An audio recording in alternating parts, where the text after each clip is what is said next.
नमस्कार दोस्तों, मैं हूं शैली आनंद अग्रवाल और आपका स्वागत करती हूं सत्यमेव जयते संस्थान के यूट्यूब चैनल पर।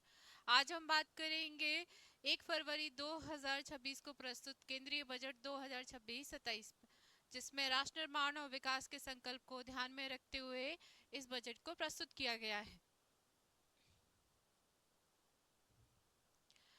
इस बजट की विशेषता है कि इसे कर्तव्य भवन से शुरू किया गया है। ऐसा पहली बार है कि जो नया हमारा कर्तव्य भवन बना है, जो न्यू सेक्रेटरीट बना हुआ है, उसी में इस बजट को प्रस्तुत किया गया है। युवा शक्ति द्वारा संचालित, जिसमें विशेष फोकस गरीब, शोषित और वंचित समुदाय पर किया गया है। हमारी केंद्रीय वित्त मंत्री निर्मला सीतारमण ने बजट को प्रस्तुत करते हुए बजट के 3 मूल स्तंभ प्रस्तावित किए, अर्थात 3 कर्तव्य प्रस्तावित किए। पहला था आर्थिक वृद्धि, दूसरा हमारी आकांक्षाएं और क्षमता निर्माण, और तीसरा सबका साथ सबका विकास। आर्थिक वृद्धि की बात करें तो उत्पादकता और प्रतिस्पर्धा दोनों को बढ़ाकर आर्थिक वृद्धि में तेजी लाना। आकांक्षाएं और क्षमता निर्माण, एस्पिरेशंस और हमारी कैपेसिटी दोनों का विकास कर देश के विकास में अपनी भागीदारी सुनिश्चित करना। सबका साथ सबका विकास, यानी कि प्रत्येक परिवार और प्रत्येक क्षेत्र तक संसाधनों की पहुंच को सुनिश्चित करना। अब बात करते हैं सुदृढ़ राजकोषीय प्रबंधन की, जिसमें फिस्कल डेफिसिट सबसे इम्पोर्टेंट पार्ट होता है। फिस्कल डेफिसिट को हमारी सरकार लगातार कम करने का प्रयास कर रही है। 2025-26 में जहां ये 4.4% पर था, वहीं अब इसका टारगेट 4.3% रखा गया है 2026-27 के लिए। अगली बात करते हैं हम पूंजीगत व्यय, हमारे कैपिटल एक्सपेंडिचर की, जो कि देश के सामाजिक और आर्थिक विकास के लिए अत्यावश्यक होता है। 2025-26 में ये 11.2 लाख करोड़ था, वहीं 2026-27 के लिए इसे 12.2 लाख करोड़ रखा गया है। अगली बात करते हैं ऋण जीडीपी अनुपात। तो हमारा डेट जीडीपी रेशो जो है वो, अगर हम बात करें एनकेसी पैनल के अनुसार, ये जीडीपी का 60% से अधिक नहीं होना चाहिए। तो इसी को ध्यान में रखते हुए इस बार इसका टारगेट 55.6% रखा गया है, डेट टू जीडीपी रेशो। बाजार उधारियों की बात करें, मार्केट बोरिंग्स 2026-27 में ये सकल मार्केट बोरिंग्स जो हैं वो 17.2 लाख करोड़ रुपए, वहीं निबल 11.7 लाख करोड़ का लक्ष्य रखा गया है।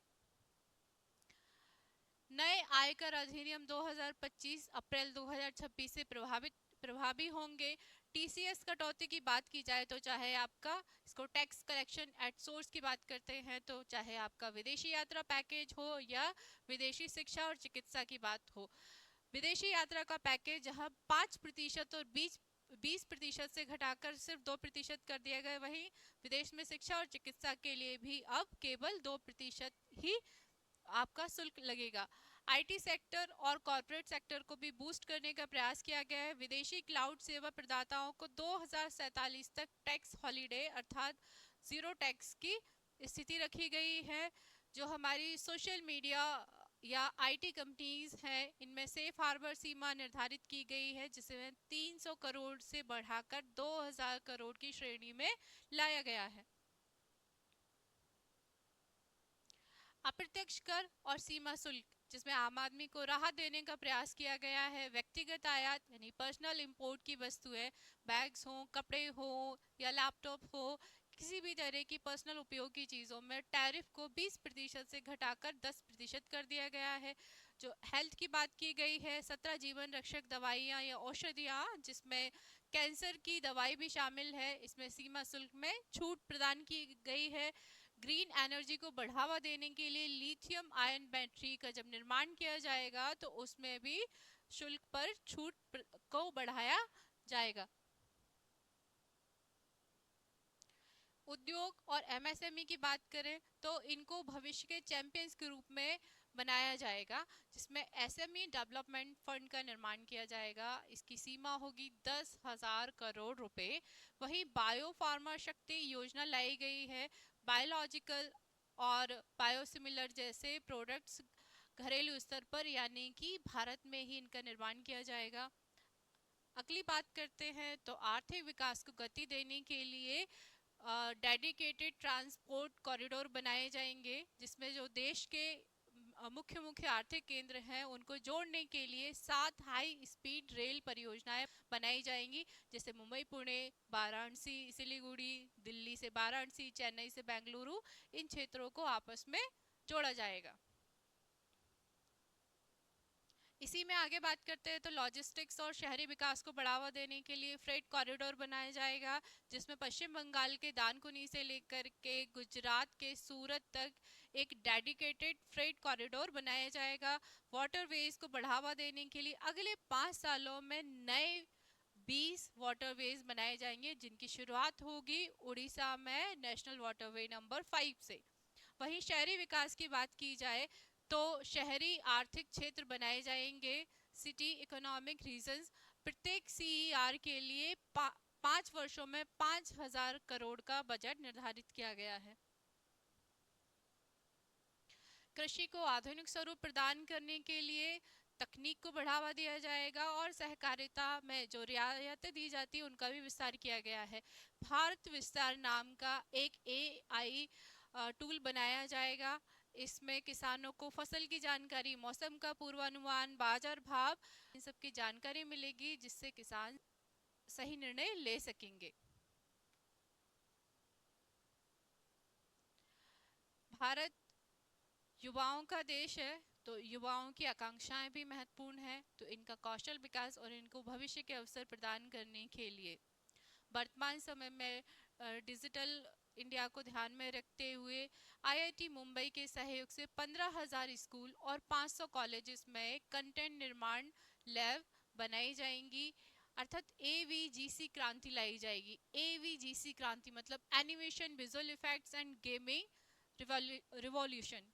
पर्यटन कौशल की बात की जाए तो आईआईएम के सहयोग से देश के 20 पर्यटन स्थलों पर 10,000 गाइड्स का विकास किया जाएगा।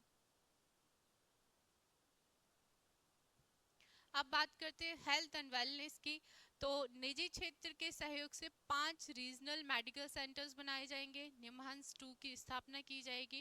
क्योंकि आजकल मानसिक रोगों की स्थिति बढ़ रही है, ऐसे में मानसिक स्वास्थ्य पर विशेष ध्यान देने के लिए ये एक बहुत अच्छी योजना है।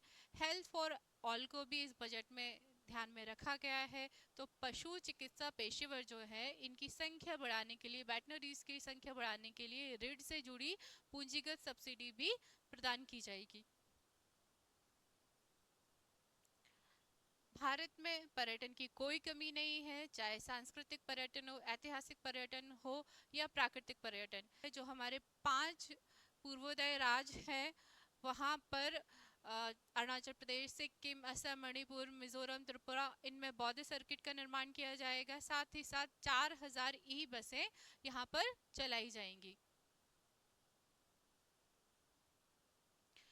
महिलाओं के बिना किसी भी देश का विकास संभव नहीं है। इसी को ध्यान में रखते हुए लखपति दीदी शी मार्ट्स और छात्रावास का निर्माण किया जाएगा। क्लस्टर आधारित लखपति दीदी जो आउटलेट्स हैं इनका निर्माण किया जाएगा। शी मार्ट्स किस लिए है? जो सेल्फ हेल्प ग्रुप होते हैं इनके द्वारा बनाई गई वस्तुओं की मार्केटिंग करने के लिए शी मार्ट्स बनाए जाएंगे, लाइक जियो मार्ट्स, इंस्टा मार्ट्स। छात्रावास की बात करें तो हायर एजुकेशन या स्टेम, जो आपका साइंस, टेक्नोलॉजी, इंजीनियरिंग, मैथमेटिक्स, इस तरह की के संस्थानों में बच्चों को पढ़ाने के लिए हॉस्टल, छात्रावास का निर्माण प्रत्येक जिले में किया जाएगा। और अब अंत में, चूंकि ये अमृतकाल का बजट था, तो 2047 में भारत की आज़ादी को पूरे 100 वर्ष हो जाएंगे। इसी को ध्यान में रखते हुए ये एक सशक्त कदम उठाया गया है इस बजट के रूप में। स्थिरता लाने का प्रयास किया गया है। स्थिरता कब आएगी? जब घाटे में कमी होगी और निवेश में वृद्धि होगी। भविष्य की बात करें, युवा शक्ति को का कौशल निर्माण करना, तकनीक और इंफ्रा जो है उस पर फोकस किया गया है और प्रत्येक क्षेत्र और समुदाय की भागीदारी सुनिश्चित कर समावेशी विकास पर फोकस किया जाएगा। क्योंकि एक सशक्त भारत का निर्माण तब होगा जब समृद्ध, सक्षम और कर्तव्यपरायण भारत का निर्माण होगा। दोस्तों, आपको बजट कैसा लगा कमेंट करके ज़रूर बताइएगा। साथ ही साथ इस लेक्चर की पीडीएफ प्राप्त करने के लिए सत्यमेव जयते संस्थान के टेलीग्राम चैनल से जुड़कर आप ये पीडीएफ प्राप्त कर सकते हैं। धन्यवाद।